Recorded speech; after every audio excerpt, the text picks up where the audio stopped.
Have you ever felt like your life is moving slower than everyone else around you? Have you ever wondered why getting older sometimes feels like the world is walking away, while you are still trying to catch your breath? Welcome back to the channel today.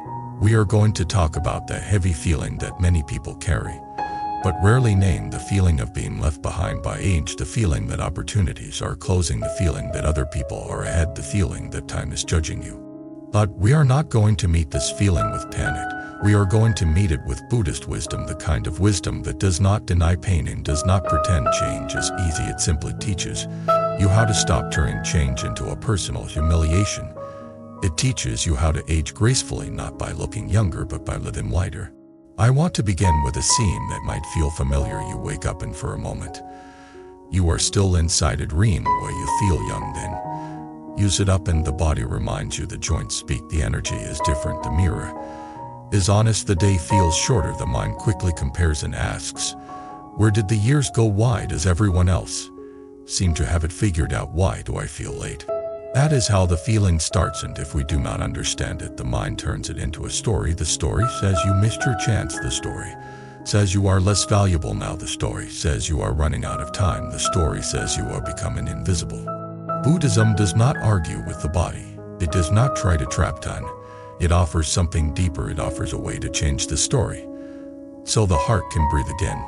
We are going to walk through 5 truths that can help you embrace aging gracefully. But I want to do it like a journey, not like a lecture. Imagine you and I are walking slowly through a quiet neighborhood at dusk. The air is cooler, the light is softer, and for once nobody is rushing. We are simply walking with life as it is. Truth 1 is impermanence is not a threat, it is freedom. Many people hear impermanence and think loss, but impermanence also means relief, because if everything changes, then no pain stays exactly the same forever, no fear stays exactly the same forever, no identity stays locked forever. The mind suffers when it tries to freeze life. It tries to keep youth, it tries to keep control, it tries to keep certainty. It tries to keep the past, it tries to keep an image, but life is movement, so clinging turns movement into suffering. When you accept impermanence, you stop fighting the river, you begin learning how to float, you begin learning how to steer gently, you begin learning how to trust that change does not automatically mean disaster. There was an older man named Henry who used to hate birthdays. He felt attacked by each year. He felt as if the world was subtracting him piece by piece. He would look at photos from decades ago and feel grief that tasted like anger. One day Henry visited a small temple with a friend. He listened quietly as a teacher spoke about impermanence. The teacher said something simple: the leaf does not apologize for falling, it completes its season. That phrase stayed with Henry for weeks. He kept hearing it in his mind. The leaf completes its season. He began noticing trees in autumn. He saw how they did not cling, they let go, not because they were defeated, but because letting go was part of their nature. Henry began practicing a new habit each morning. He looked at his hands, and instead of thinking these hands are aging, he whispered, these hands have lived, these hands have helped people, these hands have worked, these hands have survived. He did not become instantly joyful, but he became softer. Impermanence no longer felt like an enemy. It felt like the truth that allowed him to stop pretending. Truth to his suffering comes from comparison, not from age itself. Age is a number, a season, a set of changes. Comparison is a weapon. Comparison turns difference into judgment. Comparison says, if I am not like them, I am less. Many people feel left behind because they measure life by visible milestones: who married, who retired, who bought a home, who traveled, who stayed healthy, who looks youthful, who seems successful. But you never see the full story. You see a surface, and the mind fills in a fantasy. Buddhism teaches you to see the mind clearly. The mind creates suffering by attaching to a scoreboard, then it punishes you for not winning a game you never agreed to play. There was a woman named Claire who felt ashamed at 68 because she had to start over financially. She compared herself to friends who seemed secure. She smiled in public and cried as she said, I feel behind. One evening, she sat with an older neighbor who had lived a long life. The neighbor listened and said something that sounded almost a calm behind someone else's karma. That word karma changed how Claire saw things. Karma is cause and effect, shaped by countless conditions. Some people receive support, some people face obstacles, some people bloom early, some people bloom late. The timeline is not proof of worth, it is simply the unfolding of conditions. Claire began practicing a new question when comparison arose. She asked, what is my actual life asking of me today? Not what is the internet saying, not what are my friends doing, what is my life asking? This question pulled her attention out of other people's lanes and back into her own path, and when attention returned, her stress lowered. She began making practical choices with steadiness, not shame. Truth 3 is the self you are afraid of losing is not as solid as you think. Aging often triggers identity fear. People fear losing attractiveness, strength, independence, productivity, status. The mind believes these are the self, but in Buddhism the self is not a fixed object, it is a changing flow. When you cling to a role and the role changes, you suffer. When you cling to an image and the image changes, you suffer. When you cling to the idea that you must always be capable and you begin needing help, you suffer. But if you understand that identity is flexible, then aging becomes less terrifying. Because you are not losing your true home, you are simply shedding costumes. Imagine someone named Daniel who worked his whole life and believed his job was his identity. When retirement came, he felt empty. He said, I do not know who I am now. He began overthinking. He began feeling irrelevant. He began feeling left behind. He met a teacher who asked him a gentle question. When you were a child, before your job existed, who were you? Daniel sat in silence because the question cracked something open. He remembered curiosity. He remembered walking outside and watching insects. He remembered being alive without performing. He began meditating in the mornings, not because he wanted a spiritual label, but because he wanted to meet himself again. In meditation, he watched thoughts come and go. He watched fear rise and fall. He watched identity narratives appear and dissolve over time. He discovered a quiet presence beneath roles. That presence is awareness, the part of you that can witness change without being destroyed by it. When you taste that presence, you realize you can age without losing yourself, because the deepest self is not a job title or a youthful body. The deepest self is the capacity to be awake. Truth 4 is compassion, is the medicine that makes aging graceful.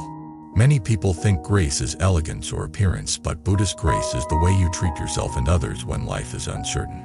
Aging reveals vulnerability. When you meet vulnerability with harshness, you become bitter. When you meet vulnerability with compassion, you become wise.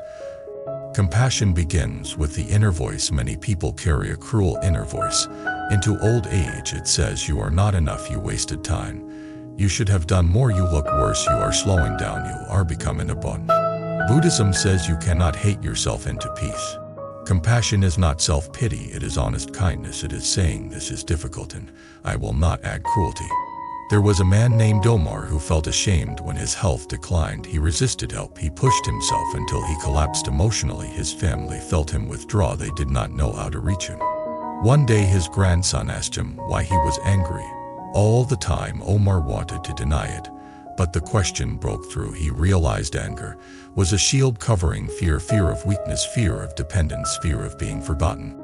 That night Omar practiced something new. He placed a hand on his chest and spoke softly to a frightened child. He said, I am afraid and it makes sense. I will take care of you. I will not abandon you. He cried for the first time in years, and after that the anger softened. He began accepting help with less shame. He began speaking more gently.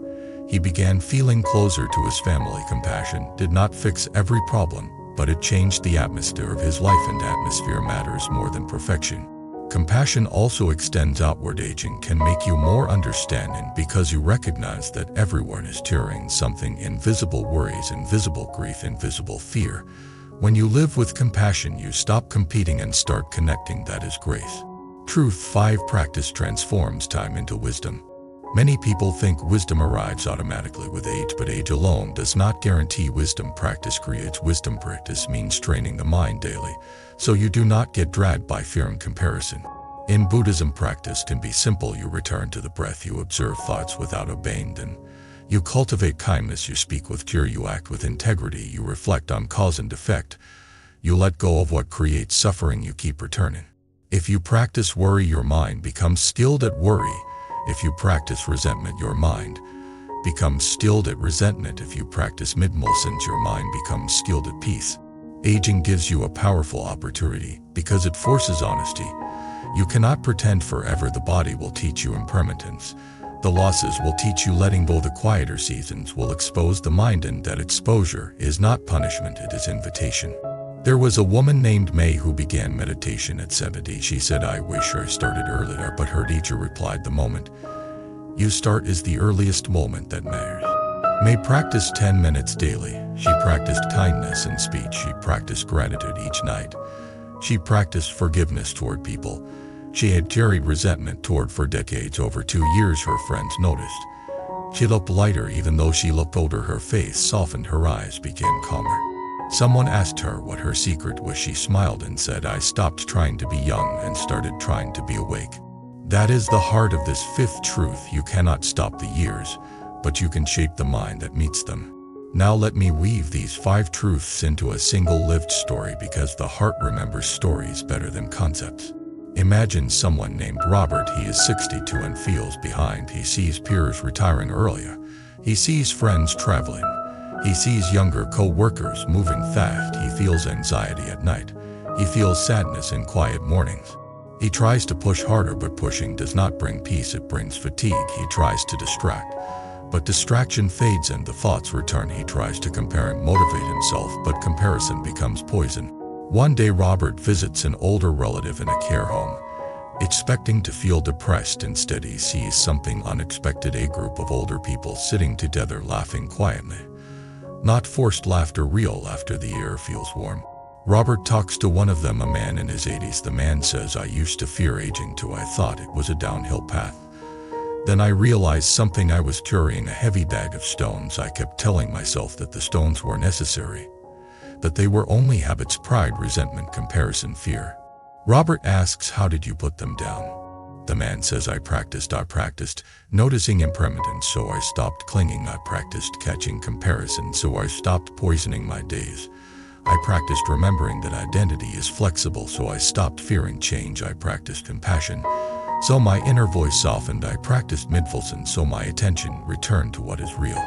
Robert goes home and begins small. He takes 3 slow breaths each morning. He limits late night news. He speaks more gently to himself. He stops measuring his life by other people's timelines. He begins walking daily as a meditation, feeling each step. Over months, he feels a shift. The outer life is still imperfect, but the inner life becomes steadier. He realizes he is not behind. He is simply on his own path, and his path is still unfolding. This is how aging becomes graceful, not by avoiding wrinkles, but by releasing stone. Now I want to speak directly to you, because some of you may be listening with a quiet take. You may be feeling regret. You may be feeling fear. You may be feeling loneliness. You may be feeling invisible. You may be feeling tired of carrying expectations. I want you to hear this. You are not behind. You are alive, and as long as you are alive, practice is possible. Awakening is possible. Love is possible. Peace is possible. You do not need to solve your whole life tonight. You only need to take one gentle step back to the present, one breath, one kind sentence, one boundary, one act of forgiveness, one moment of gratitude. Grace is built from small choices repeated. Before we end, I want to ask you something personal. What is the biggest stone you feel you have been carrying as you age, and what would it look like to put it down starting today? Share your thoughts in the comments. If you feel comfortable, share your story. Your story may help someone who feels alone realize they are not alone. If this video brought you comfort or clarity, please support the channel by subscribing, liking, and commenting. It helps more people find this calm wisdom when they need it most. Thank you for spending this time with me. Take one slow breath right now. Feel your body supported. Let your shoulders soften. Let the mind rest for a moment. And remember, aging gracefully is not about looking perfect. It is about living with wisdom, compassion, and a quiet, fearless heart.